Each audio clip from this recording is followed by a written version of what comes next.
That completes questions. Before we come to Prime Minister's questions, Roberta.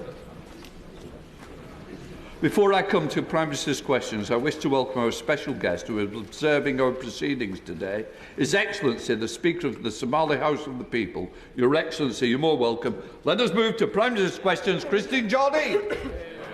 Question number 1, please, Mr. Speaker.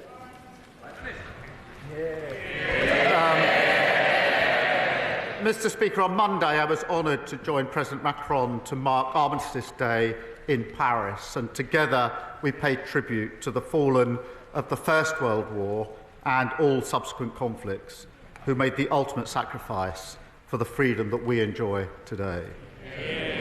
Mr. Speaker, I also attended the COP summit. My focus, as ever, was on British energy security and the jobs of the future that should be with these shores, central issues of concern to people in this country. It is also Islamophobia Awareness Month, and I reaffirm our commitment to standing against discrimination and racism in all its forms. Mr. Speaker, this morning I had meetings with ministerial colleagues and others, in addition to my duties in this House. I shall have further such meetings later today. Christine Jardine. Thank you very much, Mr. Speaker. In the 2 weeks since the budget, I've been contacted by several GP practices in my constituency of Edinburgh West, including my own, I should say, with their genuine fears that the impacts of the changes to National Insurance Employers' contribution will threaten their ability to continue to offer the public the health service at the standard they do at the moment. And they are far from the only ones struggling, particularly in the health and social care sectors. So can the Prime Minister tell me, or perhaps he and his Chancellor would like to come to my constituency and explain to those GPs, to charities and others, how they are meant to cope without extra support from the government?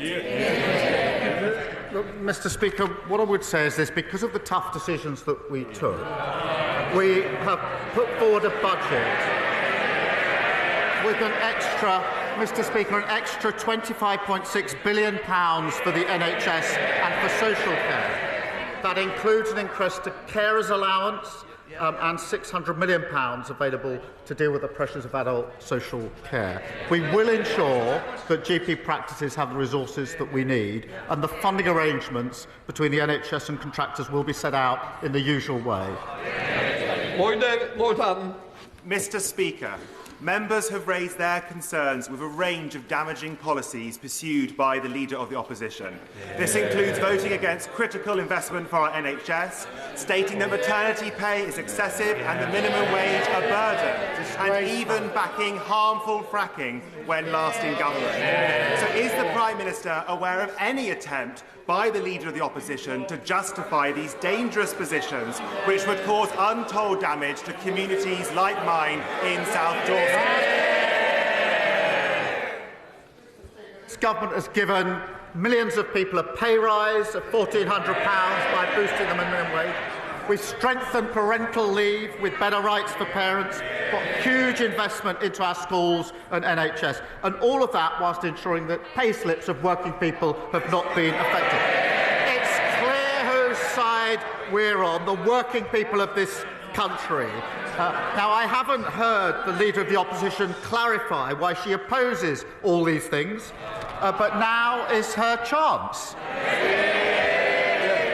Leader of the Opposition, Kemi Badenoch. Mr. Speaker, the Prime Minister can plant as many questions as is like with his backbenchers, but at the end of the day, I'm the one he has to face at the dispatch box. And I welcome him, Mr. Speaker. I welcome him back from... Mr. Speaker, I welcome the Prime Minister back from his trip to Azerbaijan, where he has unilaterally made commitments that will make life more experienced for everyone back home. Speaking of making life... Somebody's suggesting reading. I think if you notice, the Prime Minister also reads. So please get your...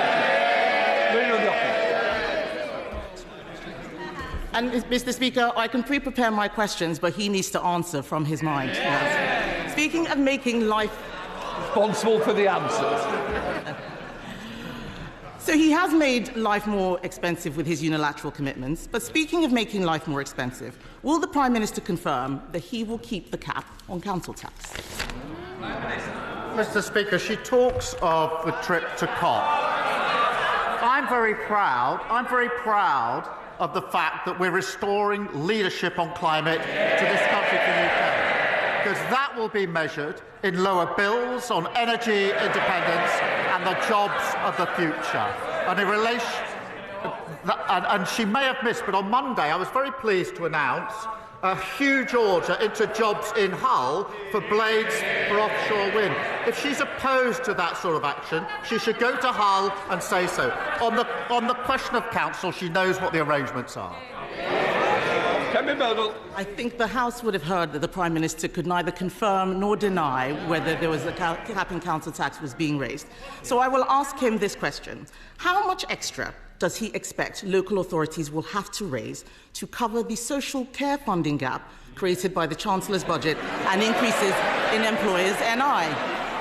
He told the member for Edinburgh West just now that he was covering social care. How much extra does he expect local authorities to raise? It's all very well, this knockabout, but not actually listening to what I said 3 minutes ago. It's a bit of a fundamental failure of the Leader of the Opposition. I just said £600 million. I repeat it, £600 million.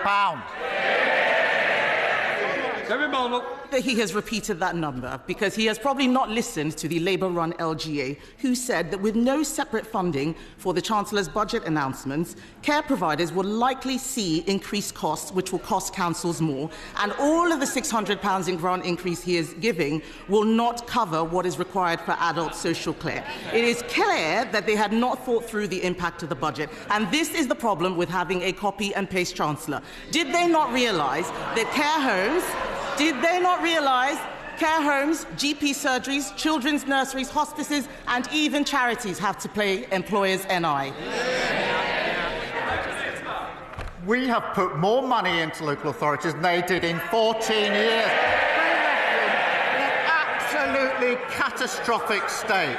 We produced a budget which does not increase tax on working people, nothing in the payslip, investing in our NHS, investing in our schools so every child can go as far as their talent will take them, investing in the houses of the future. If she's against those things, she should say so.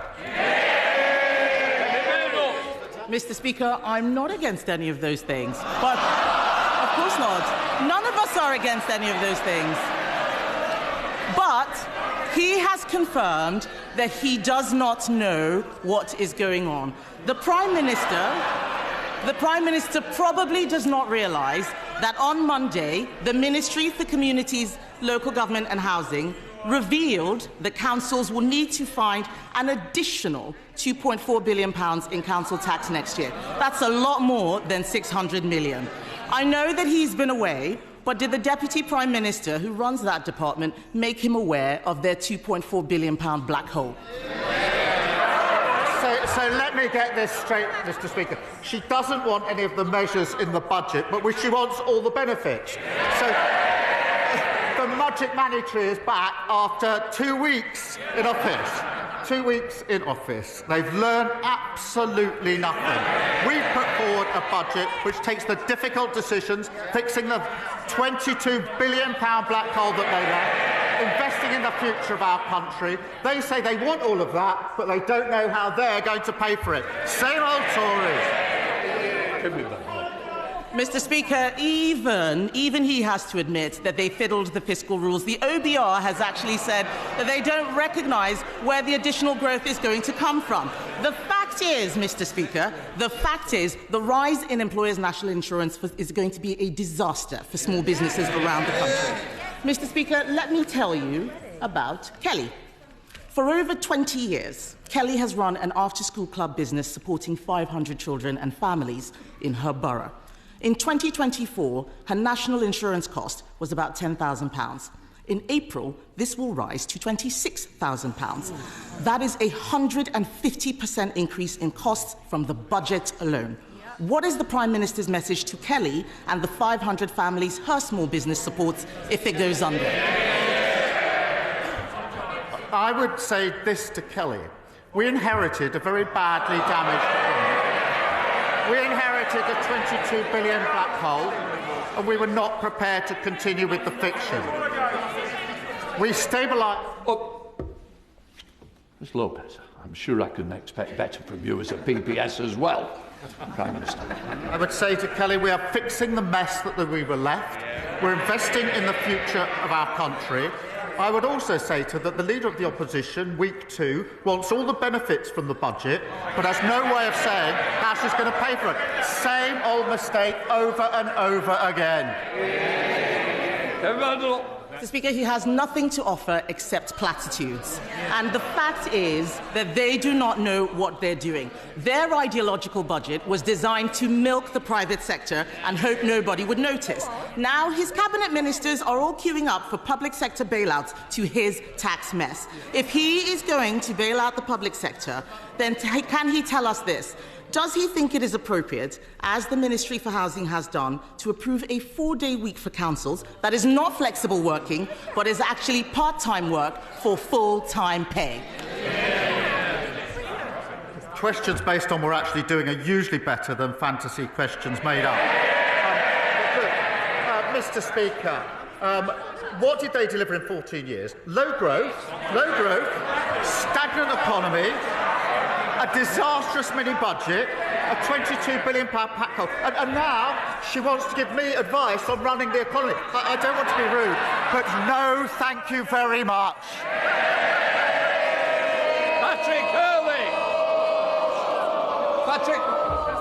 Patrick, yes, you, right at the end, Patrick. So, thank you, Mr. Speaker. Towns like mine in Southport need investment and support after 14 years of decline from the party opposition. So can the Prime Minister confirm that his budget will provide that much-needed investment for towns like mine, and further confirm that, unlike the previous government, my local authority and the public services that my town relies on will be finally properly supported? Can I begin by paying tribute to my honourable friend and to his constituents in Southport? They've shown extraordinary courage and resilience as they try to rebuild from the devastating tragedy and loss earlier this year. We will ensure, Mr. Speaker, that the people of Southport are supported now and in the years to come. The budget is designed to fix the crucial services that his constituents rely on, including £1.3 billion of new funding for local government, an investment in safer streets, in our NHS for the future, and that's the direction in which we're taking the country. Leader of the Liberal Democrats, Sir Ed David. Thank you, Mr. Speaker. When it comes to fixing the crisis in the NHS that he's inherited, the Prime Minister has rightly recognised the need to improve access to GPs. But like my honourable friend, the member for Edinburgh West, GPs in my constituency are writing to me to tell me how worried they are about the impact of the national insurance hike on patient care. So listen very carefully to what he said to my honourable friend, but I have to say I hope he can think again. Will he at least exempt GPs, community pharmacists and other health and care providers from this tax rise? I hear the point he makes and I understand the concern. We have made a huge investment in our NHS, the biggest ever investment in our NHS for many, many years, and certainly almost all the people working in the NHS are very, very pleased to see that investment in them and in their service. On the question of GPs, we will ensure they've got the resources that we need, and the funding arrangements will be set out in the usual way later this year. Sir Ed David. Speaker, I have to say I think patients and GPs and others listening to answer will want more reassurance and much more quickly. But if I may turn to the war in Ukraine, Mr. Speaker, a senior advisor to President-elect Trump, Donald Trump Jr., has shared a post on Instagram that declares that President Zelensky will soon, within the next few weeks, lose his allowance. If the Trump administration does withdraw support from our brave Ukrainian allies, will the UK and Europe step up to fill the gap?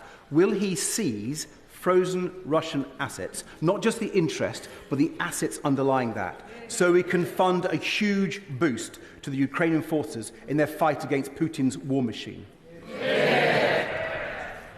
Mr. Speaker, as he knows, we've been resolute and strong in our support for Ukraine in the face of Russian aggression, and I have been speaking, as he will know, in recent weeks with other leaders about how we put Ukraine in the best and strongest possible position at this time, and I'll continue those discussions. Thank you. David Bent. Thank you, Mr. Speaker. Child poverty is a national scandal. In St Helens North, it increased by over 50% under the previous government. Does the Prime Minister agree with me that we need to address this, ideally cross-party, and if so, does he share my concern that the Conservatives have opposed actions we're taking with the budget, employment rights, housing and more, not to mention their leaders' comments on maternity pay, which suggest they just don't get what working families and their children need? My honourable friend is absolutely right. Under the party opposite, we saw child poverty increase by 700,000. This was a budget that not only invests in our NHS and our schools, but also ensures that working people won't face a penny extra in their pay slips or at the petrol pump. But because it came to the tough decisions on tax, we haven't touched national insurance, income tax or VAT, just as we promised on working people. We also gave 3 million of the lowest paid a pay rise, something which the party opposite seems to be opposing. Thank you. Gavin Robinson. Prime Minister, Lebanon is in crisis and my constituent Catherine Flanagan is in despair. Her 3-year-old son, David Nally, has been out of her care for the last 2 years. The Belfast High Court has indicated that he should be returned to his mother, and they have issued a bench warrant for the arrest of his father. But when she fled domestic violence in Beirut, she got no help or assistance from the UK Embassy. And when she has sought assistance from the Foreign and Commonwealth Office to be returned with her son, to see her son again, and this British citizen come back to the UK, she has not received the assistance that she or I in our community expect she should. Can I ask the Prime Minister to engage in this issue and at the very least ask the Foreign Secretary to assist my constituent in her earnest desire to see her 3-year-old son again? Can I thank the Right Honourable Member for raising this case and for all that he's doing on behalf of Catherine and David. I hope they get some comfort from knowing they've got an MP working so hard on their behalf. It is, I know, a complex and difficult situation, but of course I will make sure that the relevant meetings are set up with the relevant ministers to ensure that he gets the answers that he needs on behalf of his constituents. Jacob Collett. Thank you, Mr. Speaker. My constituency of Burton and Uttoxeter is the home of UK brewing and has the best pubs in the country.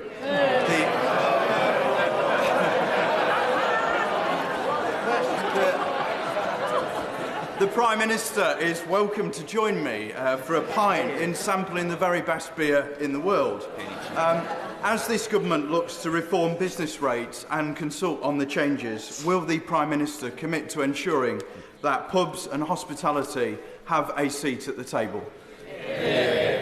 Mr. Speaker, last time I went to my honourable friend's constituency, I got to see the fantastic South Derbyshire College. I look forward now to testing his proposition that he has the best pubs in his constituency on some future occasion. But pubs and breweries are such an important part of our culture and of our communities, and that's why the budget delivered an £85 million per year tax cuts for pubs, reducing the duty on a pint. We also delivered a 40% relief on business rates for next year and permanently lowering them for the year after. We're protecting small businesses by more than doubling the employer allowance to £10,500. Thanks to Neil Shastrey-Hurst. In the past week, there have been reports of more schools who are slated for closure as a direct consequence of the Prime Minister's ideologically driven policy to introduce VAT on school fees and increase national insurance contributions. This will be a pattern seen up and down the country and will lead to staff being unemployed and pupils and parents being cast adrift. Will the Prime Minister do the decent thing and abandon this policy and apologise to those affected? I do understand the concerns of those that save to send their children to private school because they believe in aspiration and opportunity. What I would say is that every single parent shares that aspiration and opportunity, whichever school they send them to. Under the last government, we didn't have enough teachers in basic subjects in our state secondary schools. They were prepared to tolerate that. I'm not. Mr. Speaker, 3 million people across the country, including an estimated 70,000 in Wales, will benefit from Labour's budget measures on the minimum wage and the national living wage. Contrast that with the Leader of the Opposition, who said minimum wage was hurting businesses, or the Shadow Chancellor, who called minimum wage a burden. Does the Prime Minister agree with me that those comments underline that the Tories have no interest in protecting working people or boosting the income of the lowest paid? Mr. Speaker, it was the last Labour government that introduced the national minimum wage. In the teeth of opposition from the party opposite, I'm proud that this government has now increased it by over 16%. That means an increase of over £2,500 a year for a full-time worker who are aged 18 to 20. Whether it's our employment rights bills or decisions at the budget, this is a government that is proudly on the side of Britain's working people. Good job. Thank you, Mr. Speaker. Now that Sue Gray has remarkably turned down the opportunity to be the Prime Minister's special envoy to the nations, will the Prime Minister now finally admit that it was an invented job on taxpayers' money from one of his cronies? And if it wasn't, is he going to hire a new one? It wasn't. Antonia Barnes. Thank you, Mr. Speaker. I represent loads of hard-working mums and dads in Tipton, Wednesbury and Coseley. Last week, the Leader of the Opposition's campaign chair, Rachel McLean, said it was not the right decision for the Tories to expand childcare provision. Will the Prime Minister confirm that this Labour government believes in supporting working families and will work to get them the childcare they need? Let me be absolutely clear. This government is committed to making childcare more affordable and accessible. The party opposite voted against making life easier for working families. They've learned absolutely nothing. We're committed to £1.8 billion to expand access across childcare, creating 3,000 new school-based nurseries and family hubs. And I'm proud that we're taking the country in the right direction. They have come! Mr. Speaker, Article 2 of the United Nations Genocide Convention makes it explicitly clear that genocide is not about numbers, it's about intent.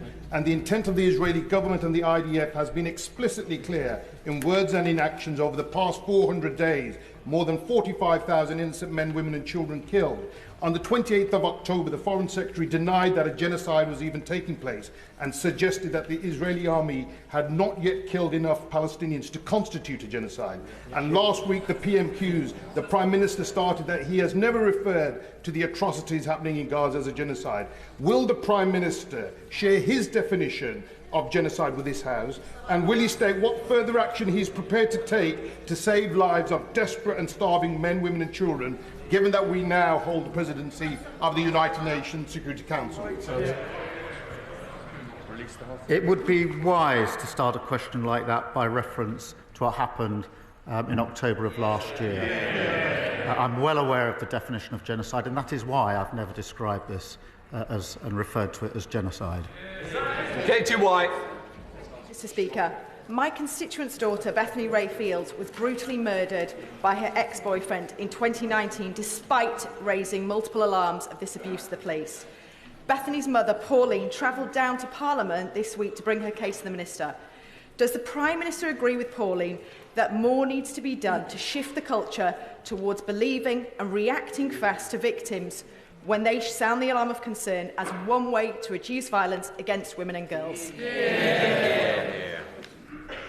What happened to Bethany is appalling. My thoughts, as I'm sure the whole House, is with her families. We do need a culture shift here, and we have committed to halving violence against women and girls in a decade. No government has ever made that commitment before. I hope that can be something which is shared across the House, because this is so important, and it starts with that central question of belief and confidence. For every woman or young woman who comes forward, there are probably about 9 who never have the confidence to come forward, and that starts with belief and the culture that we put in place, and we're committed to that. And I invite the whole House to join us on that mission to halve violence against women and girls. Yeah. Nigel Farage. Thank you, Mr. Speaker. I'm sure the Prime Minister and the whole House would wish to congratulate Donald Trump on his landslide victory last week. Is that Hold on. I will hear the question. Nigel. Thank you. But within a couple of days, we'd learned of a third assassination attempt. Charges have been laid, and behind it are Iran's Revolutionary Guards. Has the time not come, Prime Minister, to prescribe what is so obviously a terrorist organisation, and in doing so, not just do the right thing, but maybe mend some fences between this government and the incoming presidency of Donald Trump's, given that the whole of his cabinet have been so rude about him over the last few years? Yeah. Well, I'm glad to see the honourable member making a rare appearance back here in Britain. He spent so much time in America recently. I was half expecting to see him on the immigration statistics when we see him back. But he may have missed. I did congratulate the incoming president last week. And we will work with him. The point he makes about Iran is a very serious point, and we will work across the House and with our allies on it. Obviously, on question of prescription, we keep them under review. Thank you. Abdul Khan. Thank you, Mr. Speaker. I welcome the Prime Minister's recognition of Islamophobia Awareness Month and his commitment to supporting Muslim communities. The APPG on British Muslims' definition of Islamophobia is one of the most widely accepted definitions on this issue, and I have been discussing the adoption of it with the Deputy Prime Minister, Minister of Faith, and the Leader of the House. Given recent riots and doubling of Islamophobic hate crimes over the last decade, can the Prime Minister outline the steps this government will take to tackle this issue and commit to ensuring a clear and effective definition of Islamophobia? Well, I thank you for raising this important issue. Whatever the hatred, there has been a rise in the last 12 months or so, and I think the whole House will join in saying we must meet any rise in hatred in whatever form it is, including Islamophobia. We are working with others to take this forward, and I'm happy to meet with him further on that. Brendan O'Hara. Thank you, Mr. Speaker. I was in South Lochaber at the weekend speaking to pensioners who still cannot understand why the Prime Minister chose to take away their winter fuel payment. Shame. And one of them remembered from just 2 years ago the then Leader of the Opposition saying, "Looking ahead to winter is frightening. I've met pensioners who have no idea how they'll heat their home." And she asked me to ask you, Prime Minister, whatever happened to that guy? Yeah. Mr. Speaker, as he knows from previous answers, we've taken tough decisions in this budget to deal with the situation that we faced. Because of that, we've stabilised the economy, which means we can commit to the triple lock. Because of the triple lock, pensioners will be better off. But I'll take no lectures from his party about running the economy. Their record in Scotland is terrible. Juliet Kendall. Thank you, Mr. Speaker. I welcome the establishment of a flood resilience task force because in my constituency of Broxtowe there has been unprecedented flooding that has affected many of my constituents. There's rising concern and significant financial insecurity for many who face distress, trauma and fear in their own homes. May I ask the Prime Minister what other measures he's taking to improve flood resilience and support that will be available to my residents and my constituents in Broxtowe? I do know the dreadful impact that flooding has had on her constituency, including with Storm Henk earlier this year. The last government left flood defences in the worst condition on record. We are investing £2.4 billion in flood resilience over the next 2 years, and we've launched a flood resilience task force to coordinate national and local flood preparation to better protect communities and our economy. Rather than heckling, they might take a reflection on the record that they left. James McMurdo. Mr. Speaker, the residents of my constituency in South Badenoch and East Thurrock are facing a triple whammy of increased council tax of 50%, reduced public services, and a borrowing on £1 billion worth of emergency funding, which is 1% above base. That 1% is £10 million approximately per year that's going to the Treasury that could be spent on frontline services in Thurrock. Will the Prime Minister commit to reducing that rate so the money can go where it belongs? Well, I thank him for his question. The last government made life even more difficult for councils needing exceptional financial support by charging a premium on borrowing. That was the wrong decision, which had a huge impact on vital services, and we will be taking a different approach. We're delivering in real terms increase on core public, on government spending power, and that will benefit his constituents. Sir John Joseph. Thank you, Mr. Speaker. The Leader of the Opposition took time at her party's conference to say that a little bit of adversity in life is good for people's mental health. That approach clearly did not work for the 2 million people who are stuck on mental health waiting lists because of the last Tory government. Can the Prime Minister commit to tackling mental health waits in the NHS? I think we've obviously recognised the devastating impact that mental health problems have on people's livelihoods, and Lord Darcy's report showed that waiting lists are far too long, and there's a shocking decline in mental health in children under the last government. Giving mental health the attention it needs, we're doing by recruiting 8,500 mental health workers, much needed, and of course reforming the Mental Health Act, which in my view is long overdue. Alex Blower. Thank you, Mr. Speaker. Chalk stream rivers are rare with a unique ecology. Most of them are in the UK, and 2 are in my constituency of North East Hampshire. Last year, chalk stream rivers were hit with 14,000 hours of sewage discharges, and the previous government did nothing, despite calls from my honourable friend, the MP for Chesham and Amersham. Will the Prime Minister introduce a special protection for our chalk stream rivers? Well, I thank her for raising this, and we are committed to protection and restoration of unique chalk streams.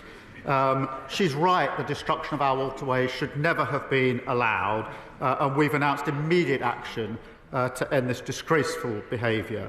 New powers with tougher penalties, including fines, banning bonuses and bringing criminal charges against those who persistently break the law. We've also launched a water commission. Thank you.